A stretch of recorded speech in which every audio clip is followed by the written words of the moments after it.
Que le Seigneur nous bénisse.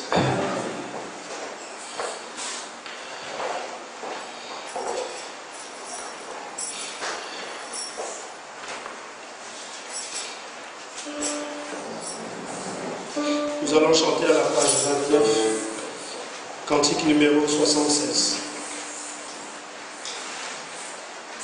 Page 29, cantique numéro 76.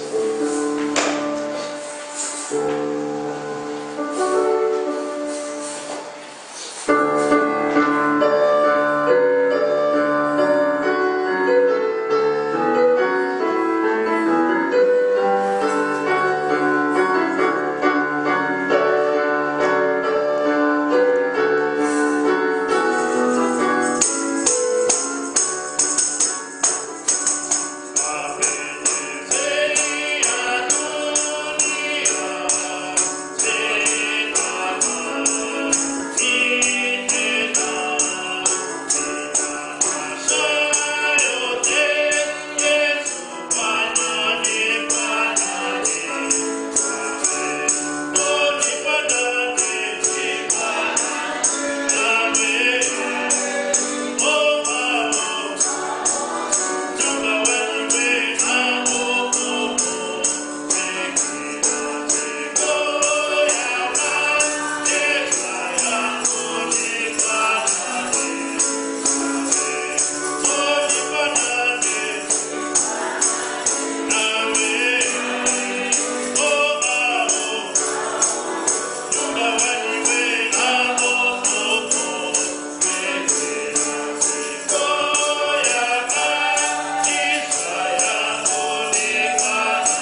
page 45, cantique numéro 132.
C'est merveilleux.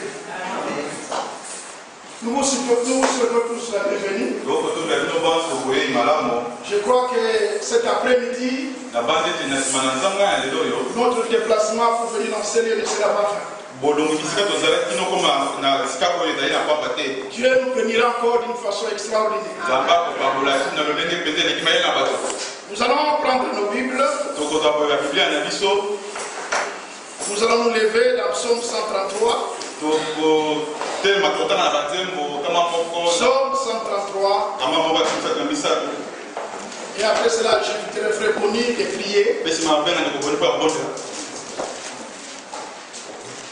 Et avant qu'on puisse laisser la parole, on va écouter aujourd'hui au travers de notre frère Georges.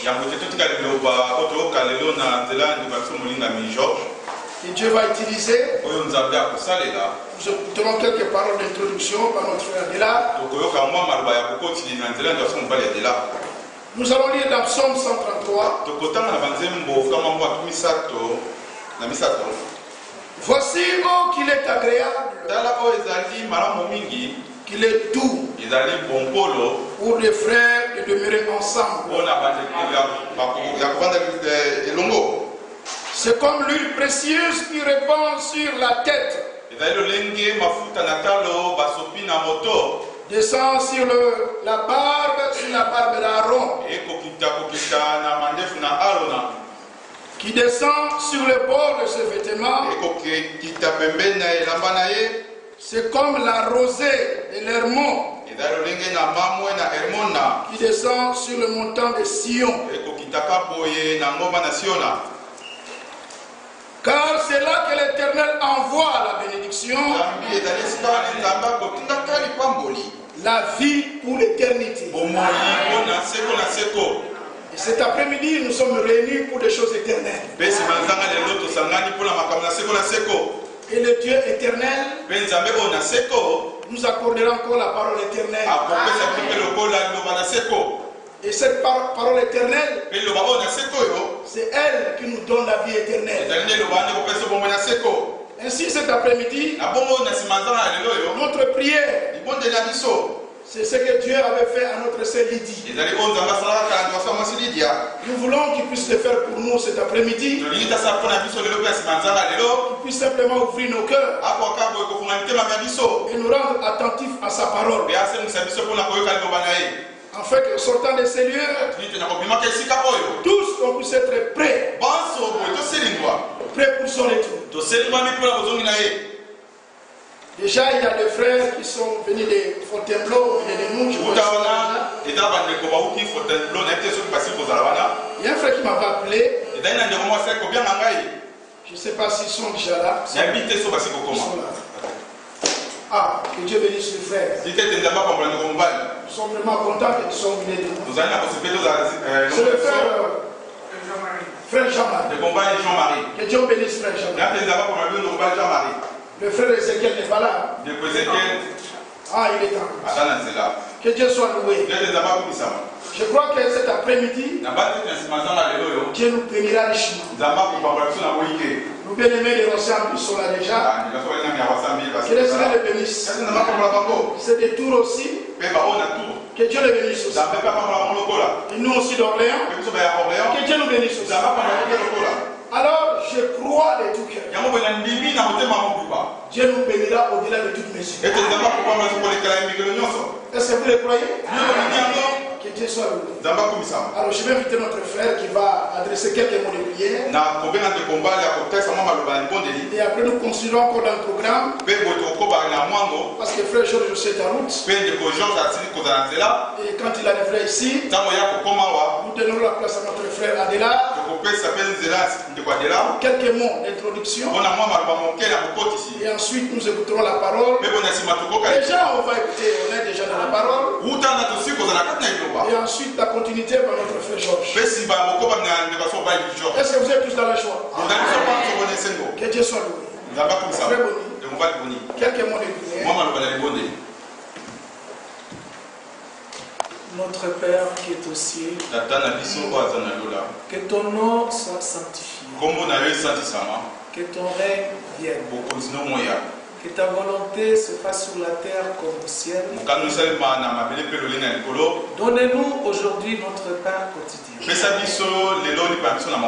Pardonnez-nous nos offenses. Comme nous pardonnons à ceux qui nous ont offensés. Conduis-nous encore une fois dans toute la vérité. Car c'est toi qui nous as adressé encore en ce jour cette sainte convocation. Nous ne sommes pas venus voir un être humain en cet endroit. Mais nous sommes venus entrer en contact avec toi, le Dieu du ciel. Parce que nous avons besoin de t'écouter encore une fois. Car cette parole nous prépare pour ces précieux jours de notre départ. Il est vrai que tu allais nous préparer une place. Dès que tout sera prêt, tu reviendras. Pour chercher ton église d'épouse. Pour lever de ton cœur. Et que là où tu es, et que nous puissions être avec toi.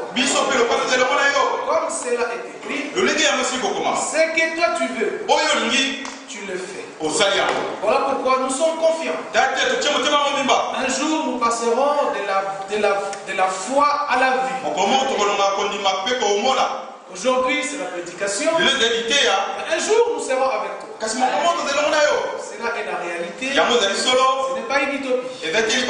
Ton église sera un jour devant toi.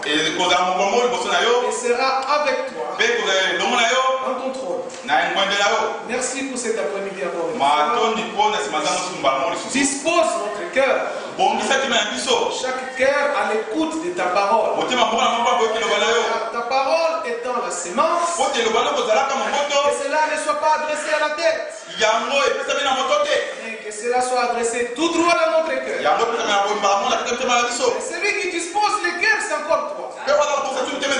Voilà pourquoi nous venons à toi. Tel que nous sommes. Sans rien à nous. Que tu puisses nous donner la forme que toi tu veux. Merci pour ta parole. Merci pour le vase à laquelle tu vas encore utiliser cet après-midi. Merci pour tous les bien-aimés. Merci pour tous les frères. Merci pour tout ce que tu ne cesses de faire pour nous. Merci pour la grâce que tu ne cesses de nous accorder. Demandons tout cela dans les merveilleux et saint nom de Jésus-Christ. Notre Seigneur et Sauveur. Amen. Amen. Amen. Que le Seigneur soit glorifié. Nous allons pour nous asseoir.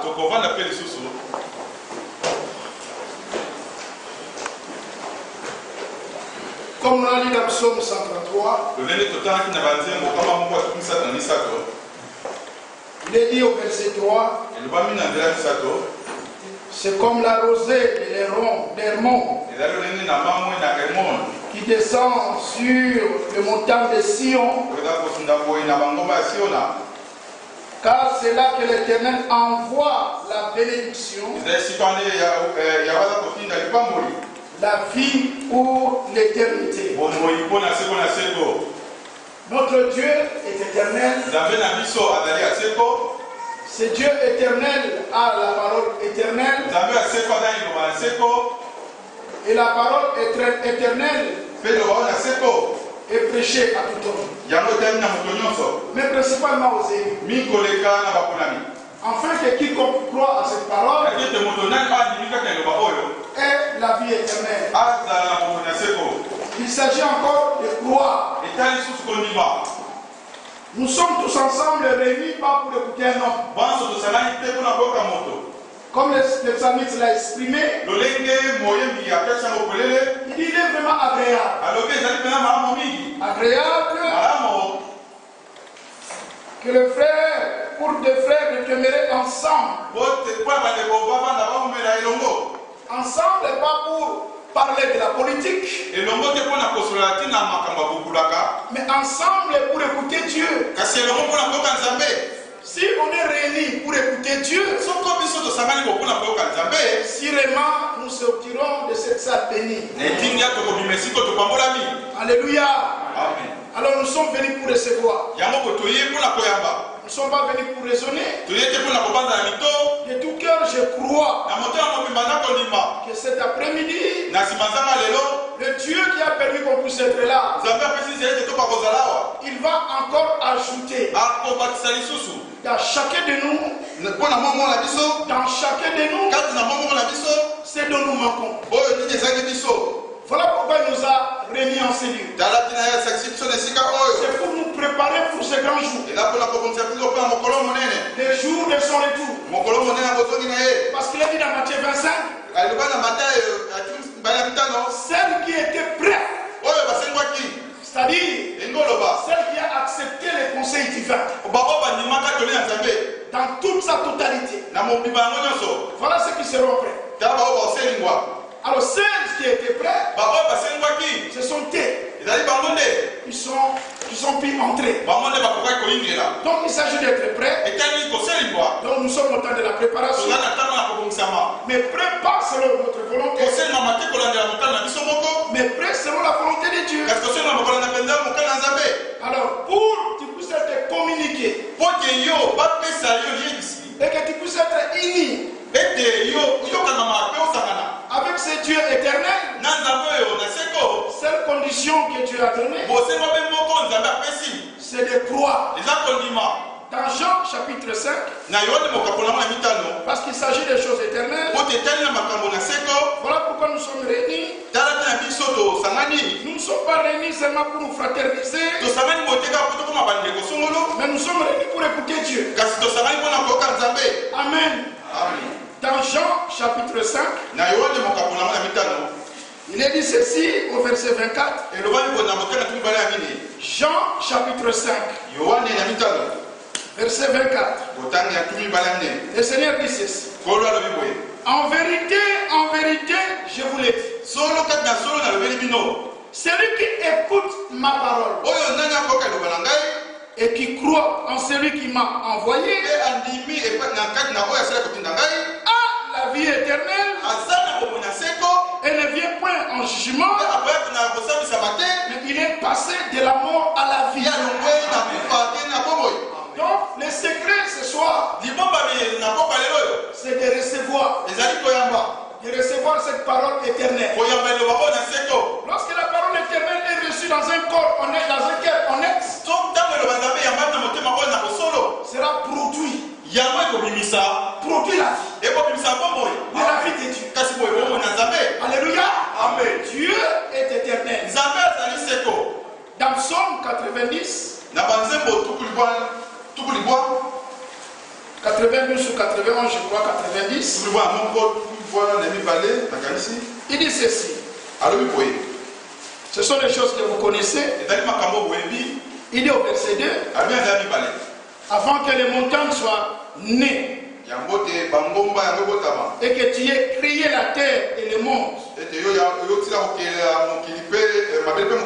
d'éternité en éternité, tu es Dieu. Dieu est éternel. Le Dieu éternel a la parole éternelle. Dans Ésaïe chapitre 40, Ésaïe chapitre 40, il est dit au verset 6, une voix dit crie. Et il répond que crierait. Tout ciel est comme l'herbe.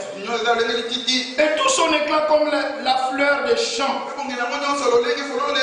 L'herbe est sèche, la fleur tombe. Quand le vent de l'Éternel souffle dessus. Certainement le peuple est comme l'herbe. L'herbe sèche, la fleur tombe. Mais la parole de notre Dieu subsiste éternellement. Le Dieu éternel a la parole éternelle. Alors cette parole éternelle, selon qu'il est écrit dans Pierre, dans Pierre 1 Pierre,